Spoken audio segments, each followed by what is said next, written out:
the biggest advantage is adding value to bins with multi-function use. Every farm has a lot of capital tied up in their grain bins and their aeration fans, and the ability to turn that into an efficient and predictable drying system is invaluable. And the key is that we can do this at a fraction of the cost. Second is safe and efficient. In-bin drying is a super efficient method for drying grain. It's slow and steady.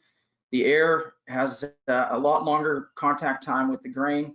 As a result, you have a nice high humidity leaving the bin, and typically you're gonna use your energy in a more efficient method, and at the same time you're gonna use your capital in a more efficient method.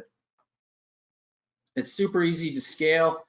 You can add 1 bin or 2 bins if you add a couple of quarters of land, and that's, you don't have to come up with 200,000 at one time to set yourself up with low-cost on-farm drying. Easy to set up and dismantle seasonally is a huge benefit. If you do have a grain dryer, typically set up and dismantling is in the hours, whereas with in-bin drying, set up and dismantling is a matter of minutes. And this really lets you do make in-bin drying part of your routine.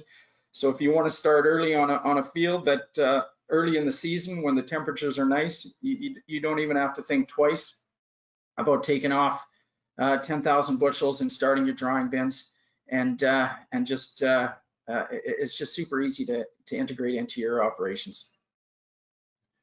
Now, the disadvantages of in-bin drying, one of the big ones is the drying front. Every farmer I've ever talked to talks about how the having that drying front and creating a super dry portion below the drying front, over dried, and then right above the drying front you accumulate moisture and you actually have tougher grain than what you put in many instances.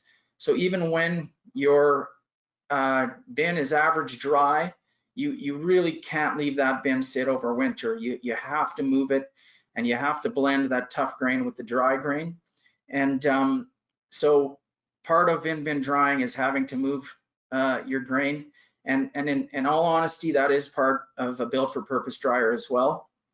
The moving of the grain is usually a big part of the cost of built-for-purpose dryers. So in many measures, this really isn't a disadvantage exclusively to in-bin drying, but it is a real concern, and almost every farmer I talk to is annoyed with that. What I see though as a real differentiator is the lack of science and predictability.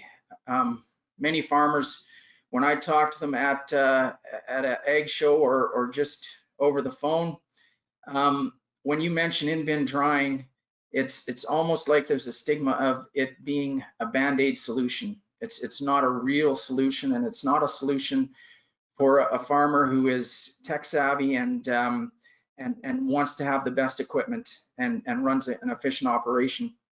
And this lack of science and predictability really, I believe, is justified, because for the most part, anybody who has a drying bin, it's just a fan making noise. You have no knowledge of what is happening in that bin. You don't know what your airflow is, and you're really crossing your fingers. And farmers try to come up with rules of thumb for wheat or for barley, for canola, but ultimately these rules of thumb are probably the biggest cause of this lack of science and predictability, because farmers depend on it, and then when it doesn't work, it really gives the in-bin drying the bad rap instead of these rules of thumb that are causing the issue.